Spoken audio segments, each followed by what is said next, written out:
Hello there everybody, Sam's Trains here and welcome back to the railway. Today I'm looking at a brand new model by Oxford Rail. Now to start with, I wasn't sure whether I should review this one because it's not motorised, so it's not a loco that you can run or something. I wasn't sure if this was going to be worth it.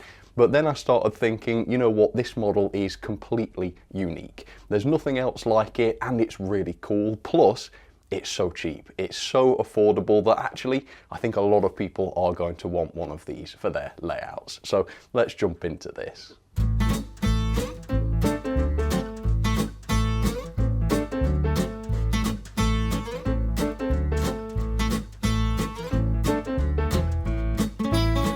So I say today's model is completely unique, but it's actually unique in a lot of different ways.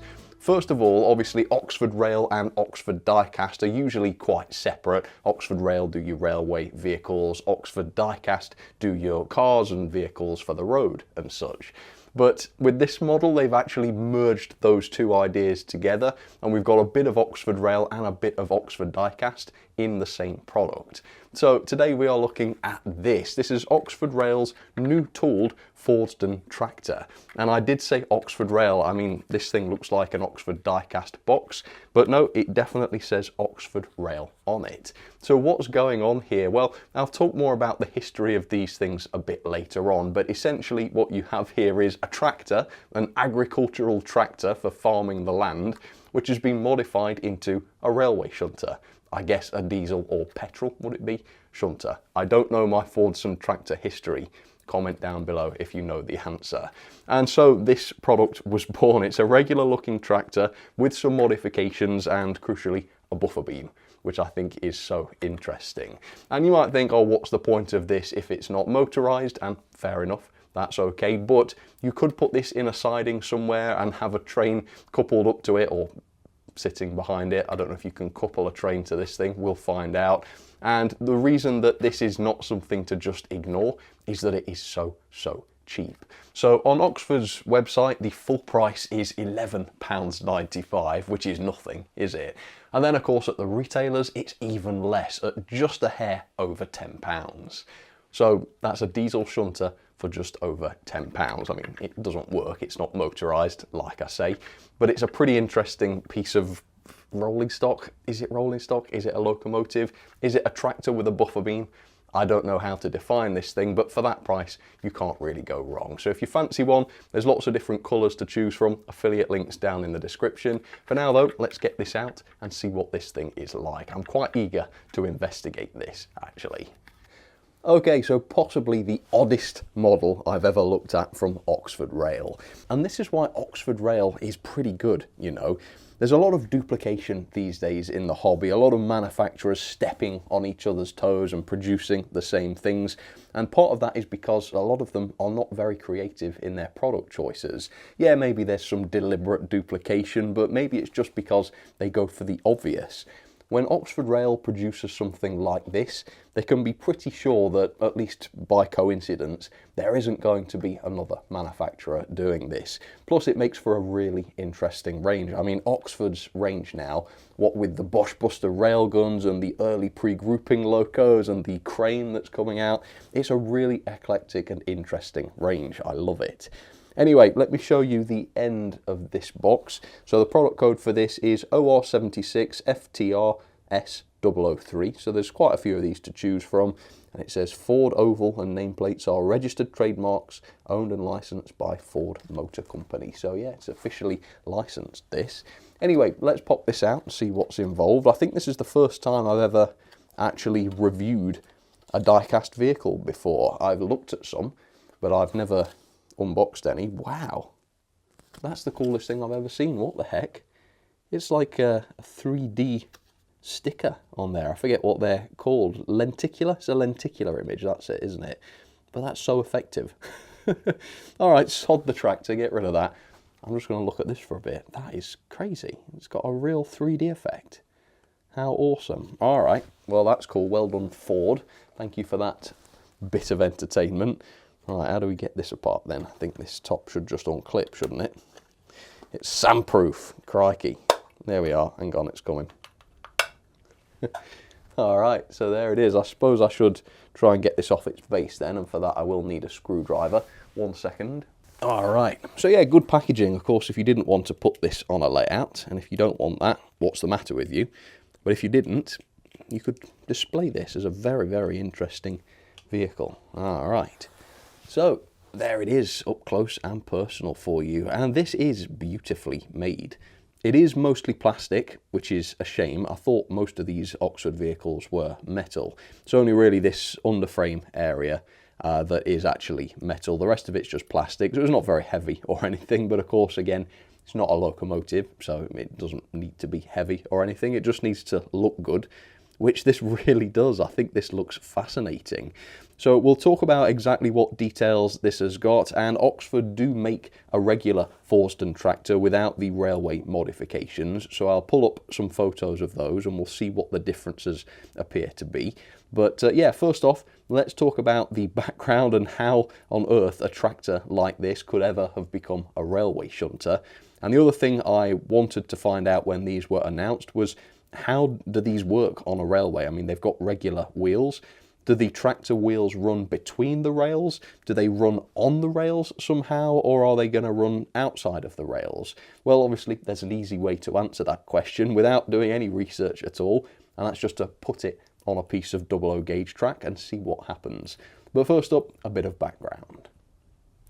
Fordson major tractors were very standard agricultural tractors designed, as most tractors are, for working the land on farms. So what did they have to do with the railways then? Well, shunting locomotives were expensive. Even very basic ones cost a fortune compared with a tractor, which were comparatively very cheap. So somebody came up with the idea that to modify a tractor for use as a railway shunter could be an extremely cost-effective way to go. Now, some of these modifications were substantial, and if you look it up, you can see some really interesting conversions, with some tractors being given actual railway wheels so that they can run on rails like actual locomotives. With these Fordson tractors, though, the modifications were simpler, with the mere addition of a buffer beam and some extra weight, I suppose, to beef up the tractive effort, I suppose. The tractor would presumably have run along the sleepers then with these wheels, so no express passenger services would be possible or anything. I imagine it would be a bumpy ride. But for very low speed, short distance shunting work, the simple act of moving a wagon a short distance from A to B, for example, this tractor solution made a lot more sense than investing in an expensive locomotive for the same purpose. Alright, so there it is, up close and personal for you, the very interesting Oxford Rail Fordson tractor.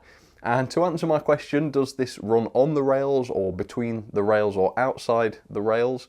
The answer is none of the above, really, which is quite disappointing. So the front wheels basically do ride on the rails, as you can see, which, you know, doesn't make a lot of sense for a piece of track like I've got.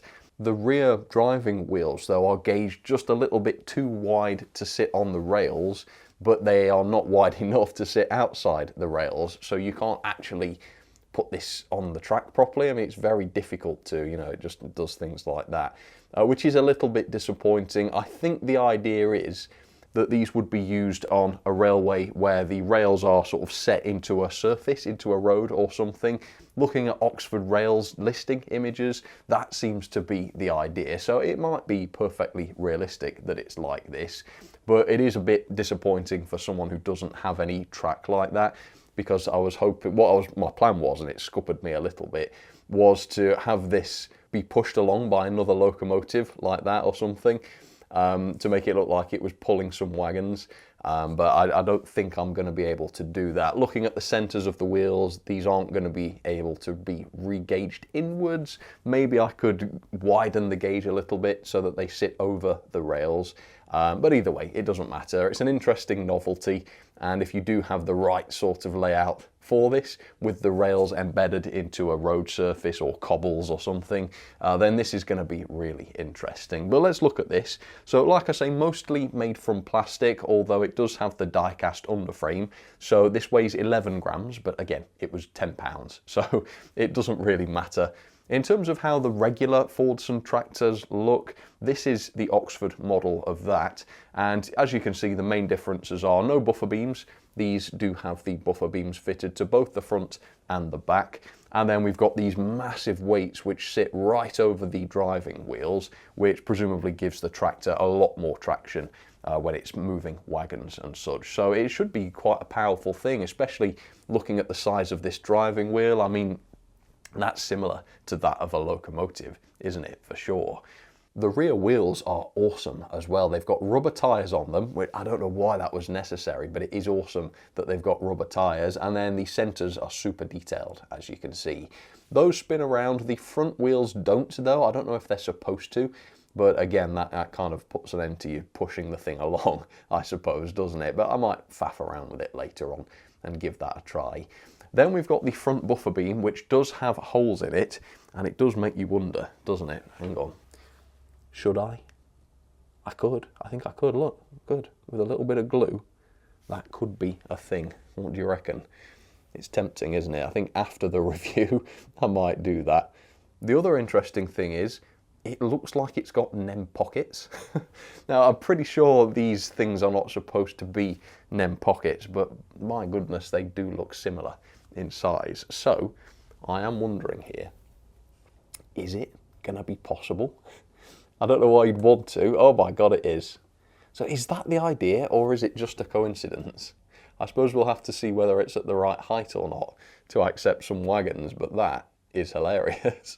So yeah, if I could re-gauge this so that the wheels sit outside of the rails, I might be able to have this pushed along as part of a train. That would be interesting. I really want to do that now. I might do that. But anyway, let's take the NEM coupling off for now. That's a coincidence, surely. Did they design this to accept NEM couplings? I don't know. Anyway, so the paintwork is really good. It's got a beautiful finish to it. Obviously, the buffer beams do have the wasp striping to them, which again is perfect, isn't it? It makes this thing look like a shunter, which of course it is. You've got the centres of the wheels painted. Is that going to be a railway running number or something? I'm not too sure. RW 8105 Western. Is this a Great Western locomotive? And then Muir Hill. Somebody Google that. We'll see what comes up.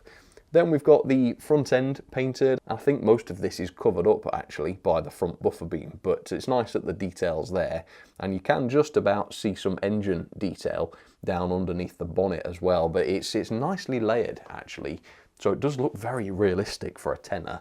And there's even some printing on this section as well. And then of course you've got the seat and the steering wheel, which are cosily nestled between the two massive weights. But obviously the seat is high up enough so that a driver, I think, would be able to see over the tops of those weights, but probably only just. It is quite a restricted area, and the driver certainly wouldn't be able to see the ground behind those weights, would they? So yeah, it's a genuinely fascinating vehicle. It's very nicely made, it's well painted, the detail is definitely there, and of course, like I say, it's completely unique. So yeah, I like this, I enjoy this a lot. For a tenner, I say, why not? If this was ridiculously expensive, you know, I would just say, well, it's a bit silly. But it's a tenner, it is a tenner. And in a siding or on a yard or something in the background, this is going to make for a fascinating point of interest on people's layouts. Anyway, let's move on and let's talk about performance.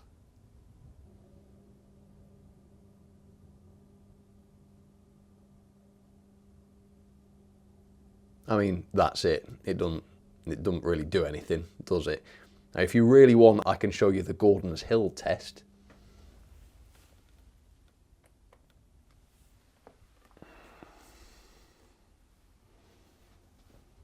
It doesn't do anything, does it? If you really, really want, I can show you the points test, but I'll warn you, it's not pretty.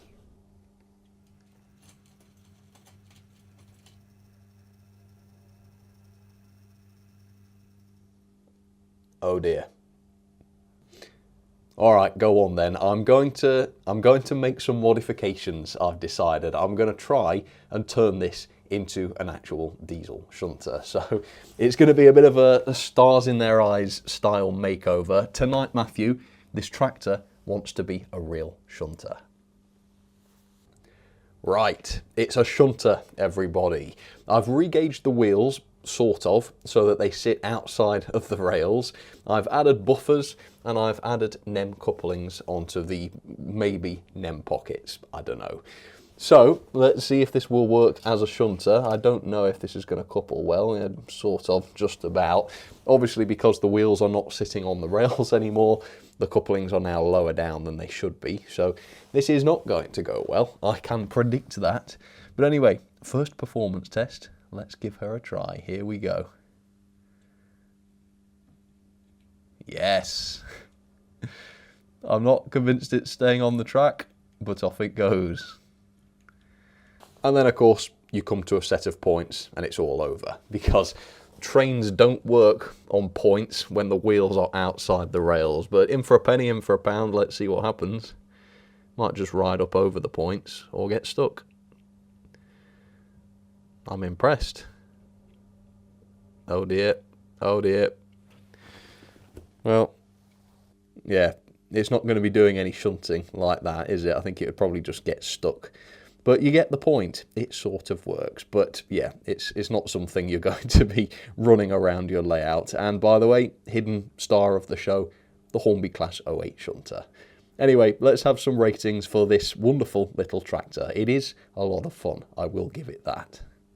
So let's try and do this quite quickly because it's a little die-cast tractor. It doesn't need much explanation, but level of detail I've given 4-star. It's a very pretty little model. It's got turning wheels, or at least when you free them up, they turn. Actual real rubber on the wheels as well, separate steering wheel, separate other parts as well. The moulding on the plastic parts looks really good. The moulding on the die-cast section, little bit soft, little bit coarse. That's why it doesn't get 5-star. But the paintwork is fantastic. It looks really, really solidly painted. An easy 4-star.